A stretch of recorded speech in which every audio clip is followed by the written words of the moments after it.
Good morning, everyone.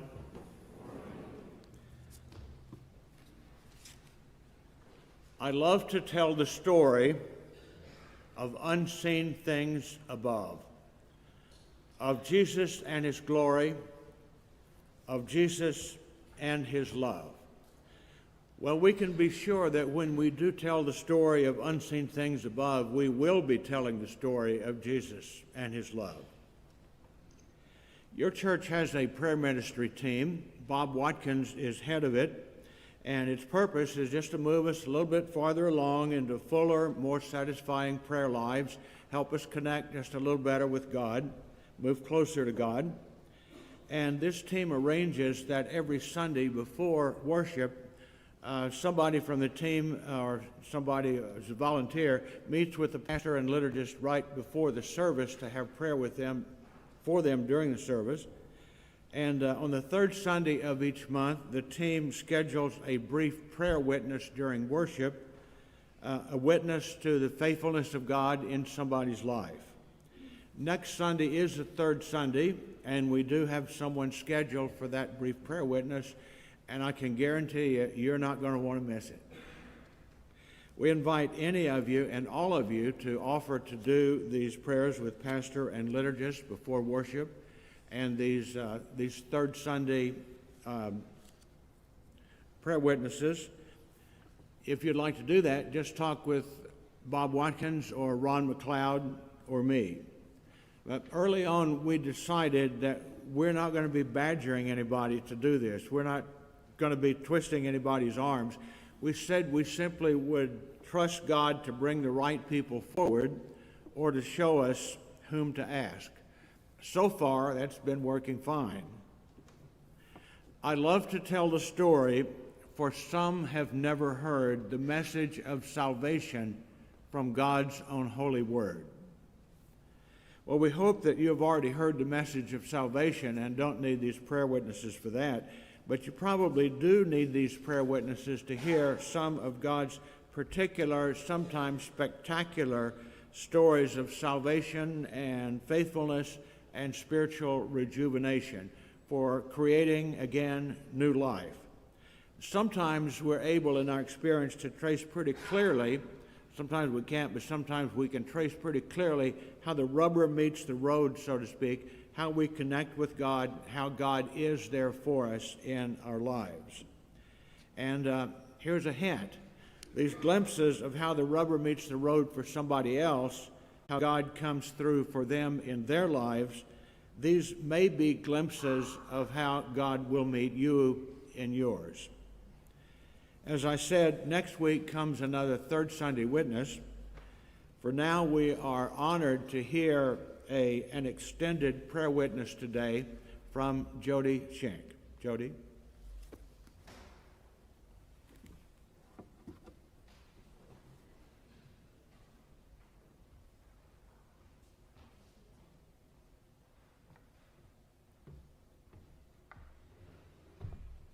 Good morning.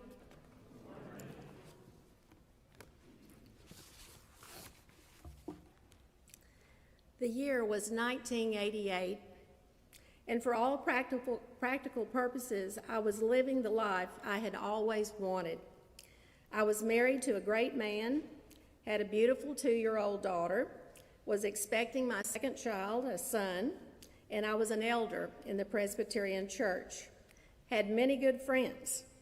It was a good thing, though, that God protects us from the things that we cannot imagine happening in our lives. My father had just passed away, and as close as we had been, I chose to try to set my mind on the future about this new baby that would be joining our family. My father had a saying, negative in, negative out. He used to say, Jody, move on from the difficult things in life.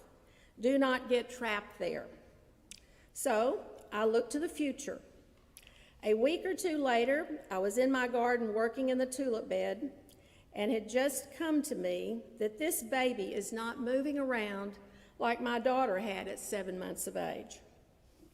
I dusted myself off and grabbed my daughter and drove to Baylor Hospital in Dallas to see my doctor. Of course, I was asked, do you have an appointment? I said, "No, but I want to hear the baby's heartbeat."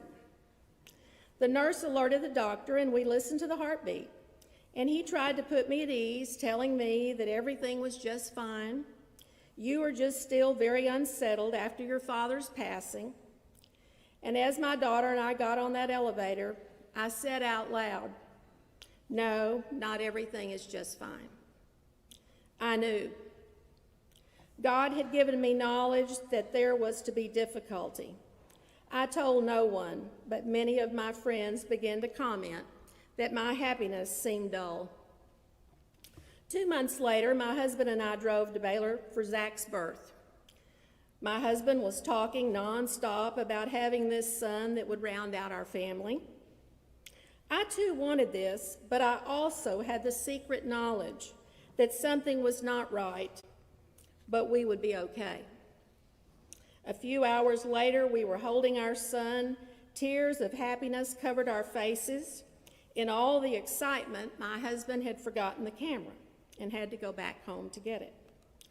The baby was to come and stay in my room, but he had not shown up.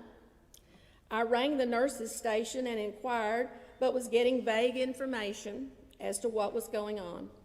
It was presidential election day, so I assumed people were watching the results, and that is why my son was stuck in the nursery.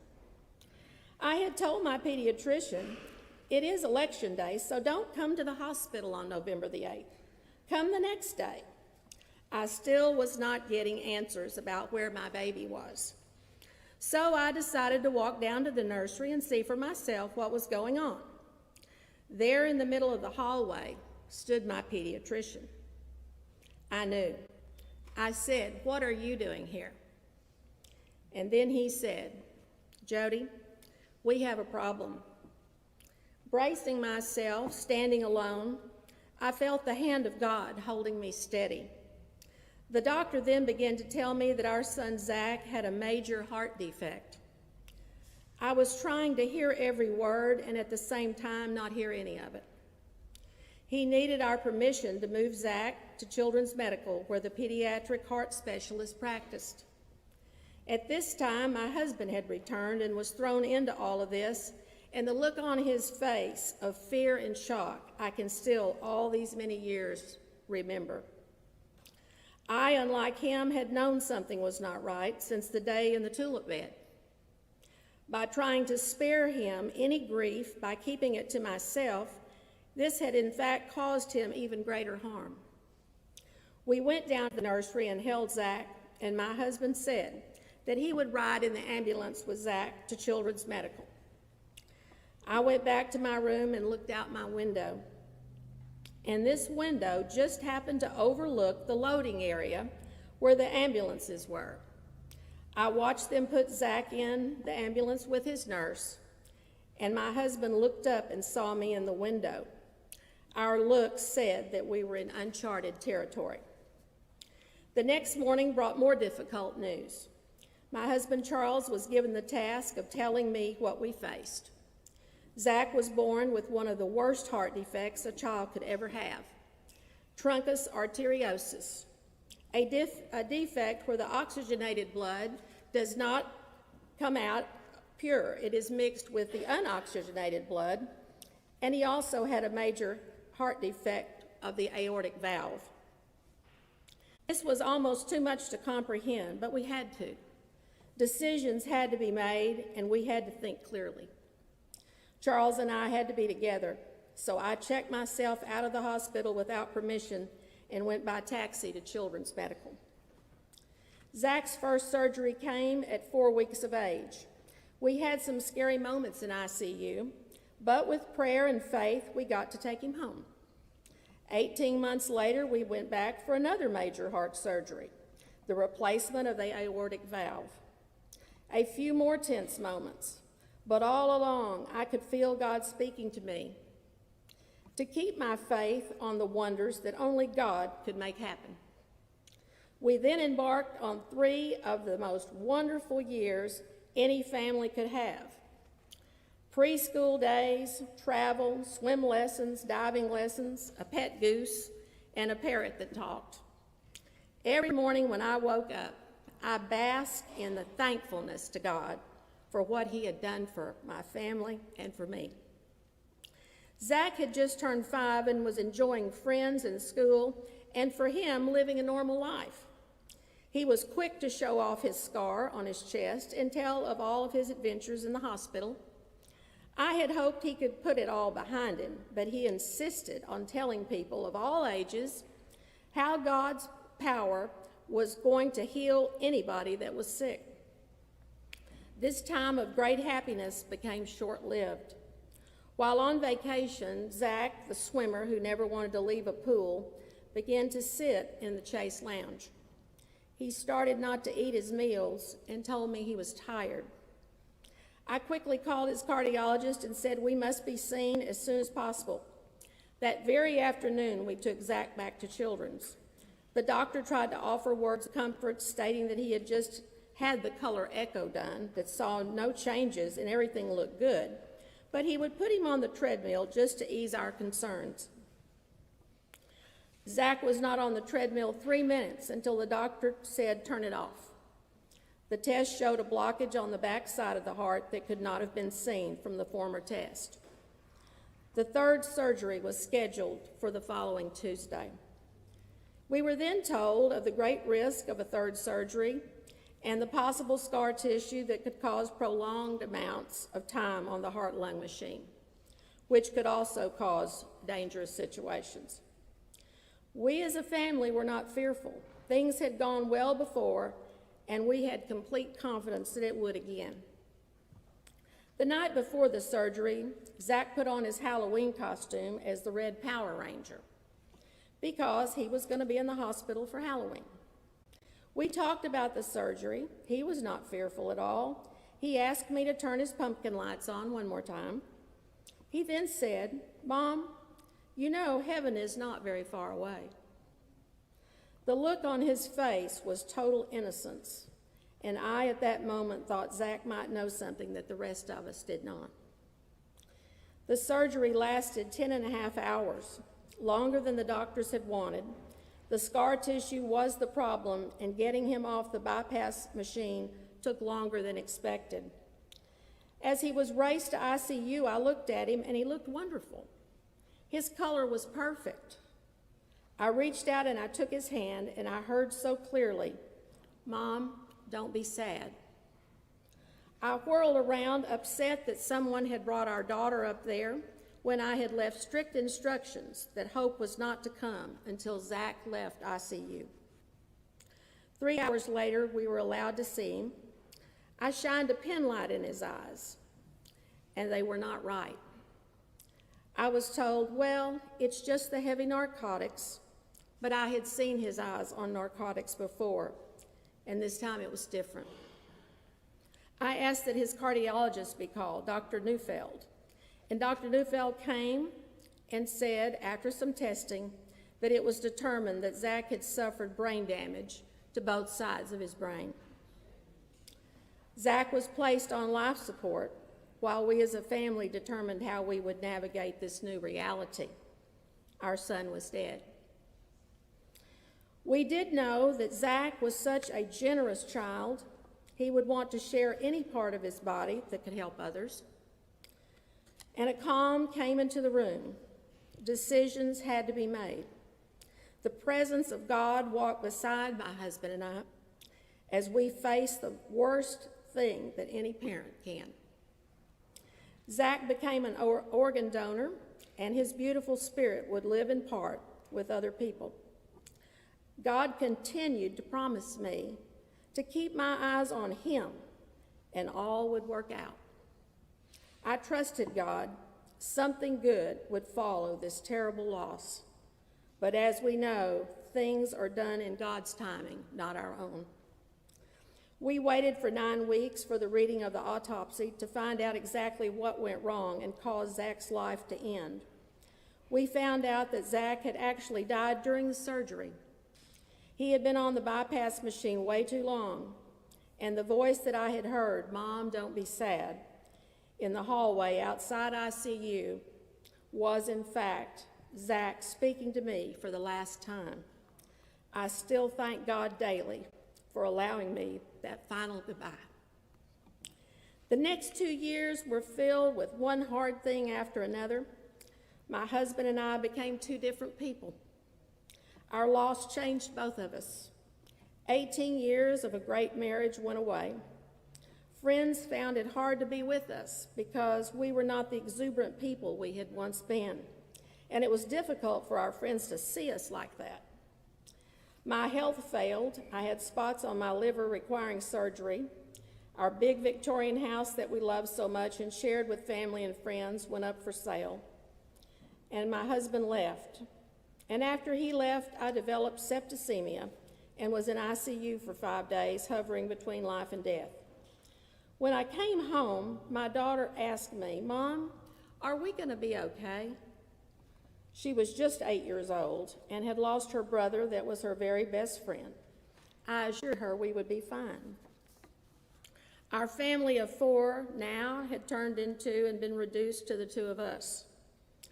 I was broken, alone, and afraid, but determined that I remembered that God's promise was to keep my eyes on Him and that He would set everything in order. And as I did, slowly things began to get better. Life was better. But there was a void that did not seem to ever be filled. I kept pushing forward, knowing that God was still looking out for me and for hope. I could and I would depend on Him totally. Now we must fast forward 25 years.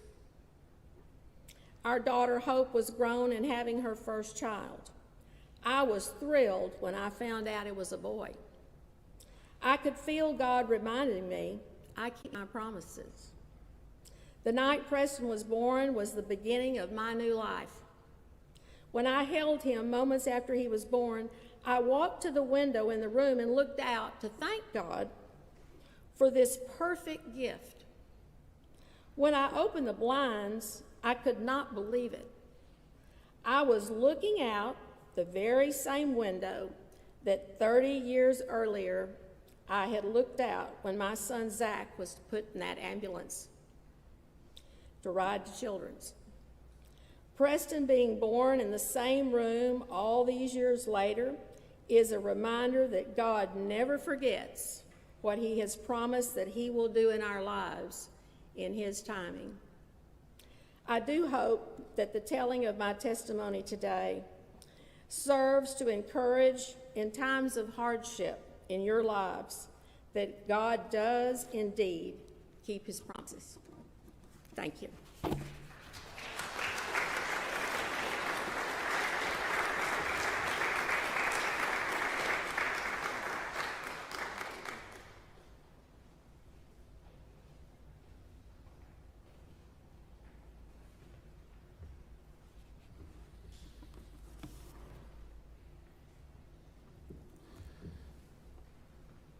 Jody, you have helped us all to praise God today. Thank you so much. I love to tell the story. 'Twill be my theme in glory, to tell the old, old story of Jesus and His love. In the very last verse of the Gospel according to John, chapter 21, verse 25, John writes this. Having written everything else about Jesus, he writes, Jesus did many other things as well. If every one of them were written down, I suppose that even the whole world would not have room for the books that would be written. Well, today I suppose John would say all the gigabytes in the world wouldn't give us enough storage space to tell all that Jesus has done to love us, save us, and lead us. But whether books or gigabytes, we get the idea. We will never come to the end of God's goodness in Jesus Christ our Lord. We will never come to that end, never. God bless you all today.